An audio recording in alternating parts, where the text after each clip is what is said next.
Good morning, colleagues. We've got a lot to discuss. After more than a decade of Labour control, their incompetence has led to mountains of uncollected rubbish piling up on every street, so vast that it can be seen from satellites orbiting space. It is nothing short of a disgrace and a damning indictment of Labour's inability to govern. Out there, they are calling it awful April. That's because of decisions he has made, because he made promises and broke them. His promises are worthless, Mr. Speaker. People are getting poorer. We're going to do things differently. We're going to tell the truth, even when they are hard truths.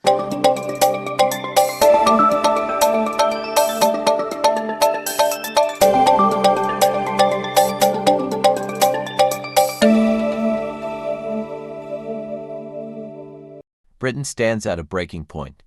Promises made shattered, lives impacted ignored. And the very people who swore to serve, they've turned their backs. This is not just failure, this is betrayal. From abandoned pensioners to struggling families, from the most vulnerable to the very streets of Birmingham drowning in filth, Labour's incompetence has reached catastrophic levels.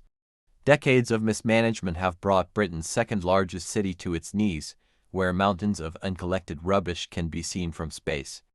A public health crisis unfolding before our eyes. And what does Keir Starmer say? Deflections, spin, empty boasts.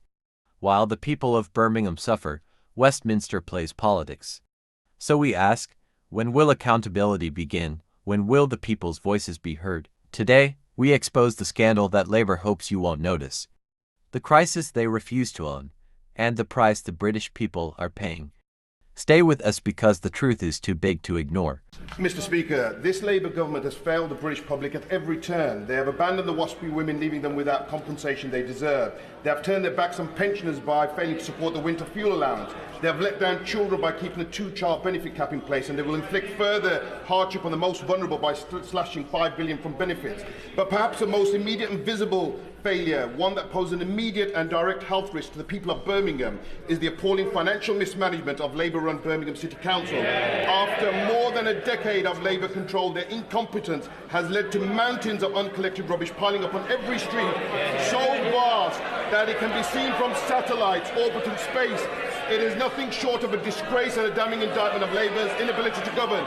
Will the Prime Minister take urgent action to protect the public health and the people of Birmingham by immediately deploying the... Order. We're meant to ask a quick question, otherwise no one's going. Prime Minister.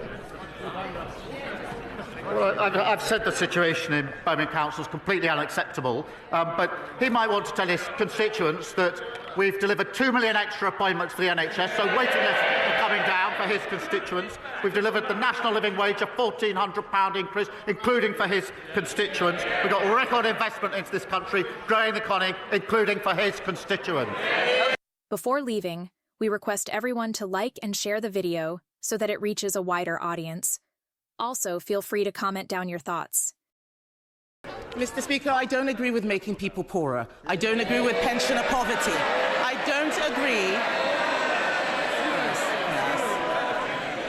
Out there, they are calling it awful April. That's because of decisions he has made, because he made promises and broke them. His promises are worthless, Mr. Speaker. People are getting poorer. Before the election, he pledged to freeze council tax. Instead, it's going up everywhere. Even in Birmingham, where there's 17,000 tonnes of rubbish uncollected on the streets. Does the Prime Minister regret promising the British people he would freeze their council tax when he has so obviously failed? Minister. Well, I have to ask, if she doesn't want people poorer, why didn't she resign when she was in government?